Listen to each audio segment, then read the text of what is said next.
जब कभी हमारी जिंदगी में समस्याएं या मुश्किलें आती हैं तो हम में से ज़्यादातर लोग सोचते हैं कि ऐसा मेरे साथ ही क्यों हो रहा है।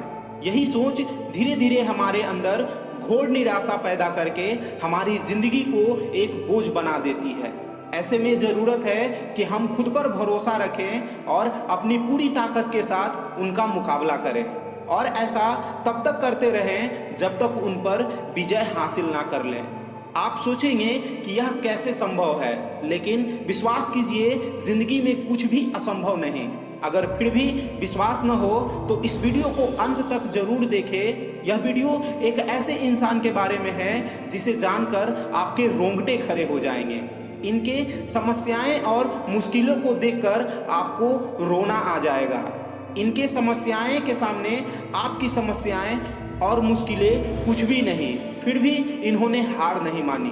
4 दिसंबर 1982 को ऑस्ट्रेलिया में एक बच्चे का जन्म हुआ जिसका नाम निक विजोकिक था।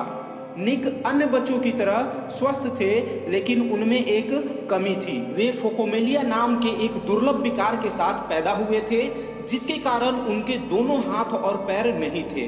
डॉक्टर हैरान थे कि निक के हाथ और पैर क्यों नहीं हैं। निक के माता पिता को यह चिंता सताने लगी थी कि निक का जीवन कैसा होगा, एक बिना हाथ पैर वाले बच्चे का भविष्य कैसा होगा। निक के बचपन के शुरुआती दिन बहुत मुश्किल के थे। निक के जीवन में कई तरह की मुश्किलें आने लगी। उन्हें न केवल अपने स्कूल में कई तरह की मुश्किलों का सामना करना पड़ा, बल्कि उनकी विकलांगता और अकेलापन से वे निराश के अंधकार में डूब चुके थे। वे हमेशा यही सोचते थे और ईश्वर से प्रार्थना करते थे कि काश उनके हाथ और पांव मिल जाए। वे अपनी परेशानियों से इतने परेशान थे कि 10 वर्ष की उम्र में उन्होंने आत्महत्या करने की भी कोशिश की, लेकिन फिर उनकी मां के द्वारा दिए गए एक लेख को पढ़कर उनका जीवन के प्रति नजरिया पूरी तरह से परिवर्तित हो गया। वह लेख एक विकलांग व्यक्ति के विजय की कहानी थी। उसे पढ़ने के बाद उस दिन उन्हें समझ आ गया कि वे अकेले व्यक्ति नहीं हैं जो संघर्ष कर रहे हैं। निक धीरे धीरे यह समझ चुके थे कि वे चाहे तो अपनी जिंदगी को सामान्य तरीके से भी जी सकते हैं। निक धीरे धीरे पैर की जगह पर निकली हुई अंगुलियों और कुछ उपकरणों की मदद से लिखना और कंप्यूटर पर टाइप करना सीख गए। 17 वर्ष की उम्र में अपने प्रार्थना समूह में व्याख्यान देना शुरू कर दिया। 21 वर्ष की उम्र में निक ने अकाउंटिंग और फाइनेंस में ग्रेजुएशन कर लिया और एक प्रेरक वक्ता के रूप में अपना करियर शुरू किया। उन्होंने एटीट्यूड इज एटीट्यूड नाम से अपनी एक कंपनी बनाई और धीरे धीरे निक दुनिया में एक ऐसे प्रेरक वक्ता के रूप में पहचाने जाने लगे जिनका खुद का जीवन अपने आप में एक चमत्कार है।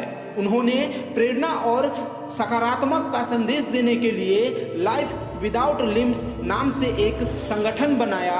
33 वर्षीय निक आज ना सिर्फ एक सफल प्रेरक वक्ता हैं, बल्कि वह सब करते हैं जो एक सामान्य व्यक्ति करता है। जन्म से ही हाथ पैर नहीं होने के बावजूद भी वे गोल्फ खेलते हैं, फुटबॉल खेलते हैं, तैराकी करते हैं, स्काई डाइविंग भी करते हैं और सर्फिंग भी करते हैं। निक ने भौतिक सीमाओं में जकड़ने के बजाय अपने जीवन को नियंत्रित कर सफल बनाया और आज वे दुनिया को जीने का तरीका सिखा रहे हैं। जहां हम छोटी छोटी बातों से परेशान और हताश हो जाते हैं, वही निक जैसे लोग हर पल यह साबित करते रहते हैं कि जीवन में कुछ भी असंभव नहीं। प्रयास करने पर सब कुछ आसान और संभव हो जाता है। जिंदगी द्वारा दी गई हर चीज को खुले मन से हमें स्वीकार करनी चाहिए, फिर चाहे वे मुश्किलें ही क्यों न हो। मुश्किलें ही वो सीढ़ियां हैं जिन पर चढ़कर हम अपनी मंजिल को पा सकते हैं, अपने लक्ष्य को हासिल कर सकते हैं। इसीलिए बढ़ते रहें आप अपने लक्ष्य की ओर, अपनी मंजिल की ओर और अपने सपने की ओर एक नई सोच के साथ। यदि यह वीडियो पसंद आई हो तो वीडियो को लाइक कर चैनल को जरूर सब्सक्राइब कर लें।